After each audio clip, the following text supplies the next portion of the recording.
Hello everyone, welcome to my channel. ఈరోజు ఈ వీడియోలో ఇన్స్టెంట్గా మ్యాంగో పికిల్ ఎలా తయారు చేసుకోవాలో ఈ వీడియోలో చూపిస్తాను.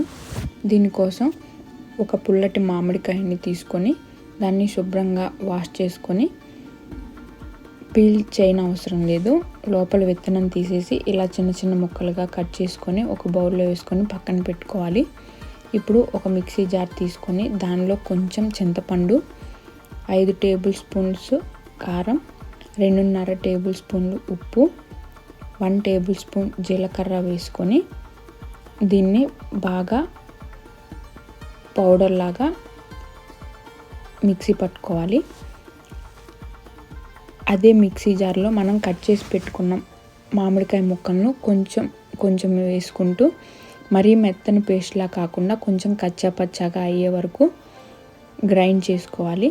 లేదనంటే రోల్ ఉంటే రోట్లో కూడా వేసుకొని కొంచెం లైట్గా, మరీ మెత్తగా కాకుండా కొంచెం లైట్గా దంచుకుంటే బాగుంటుంది. నేనైతే మిక్సీలోనే వేసాను.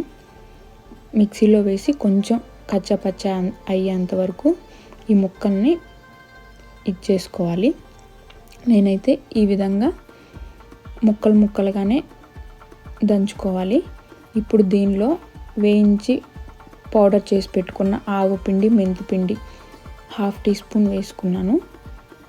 ఇప్పుడు ఒక ప్యాన్ పెట్టుకొని దానిలో ఆయిల్ వేసుకొని తగినంత ఆయిల్ వేసుకోవచ్చు. దీనికైతే ఎక్కువ ఆయిలే పడుతుంది, నేనైతే తక్కువ వేసాను. మీరు ఇష్టం ఉంటే ఎక్కువ ఆయిల్ వేస్తేనే బాగుంటుంది పికిల్ అనేది. దానిలో 1 టీ స్పూన్ ఆవాలు, 1 టీ స్పూన్ శనగపప్పు, 1 టీ స్పూన్ మినపప్పు, 1 టీ స్పూన్ జీలకర్ర, 2 ఎండుమిరపకాయలను ముక్కలుగా కట్ చేసుకొని తాలింపుని బాగా వేయించుకోవాలి. దీనిలో ఇంగువ కూడా వేసుకోవచ్చు. నేనైతే ఇంగువ ఏమీ వేయలేదు.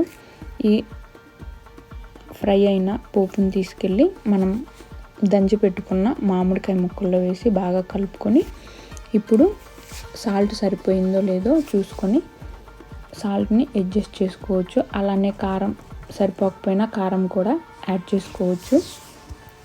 ఇప్పుడు పోపు వేసిన తర్వాత బాగా కలుపుకొని దీన్ని గాజు సీసాలో ట్రాన్స్ఫర్ చేసుకొని వేడి అన్నంలో నెయ్యి వేసుకొని తింటే చాలా బాగుంటుంది.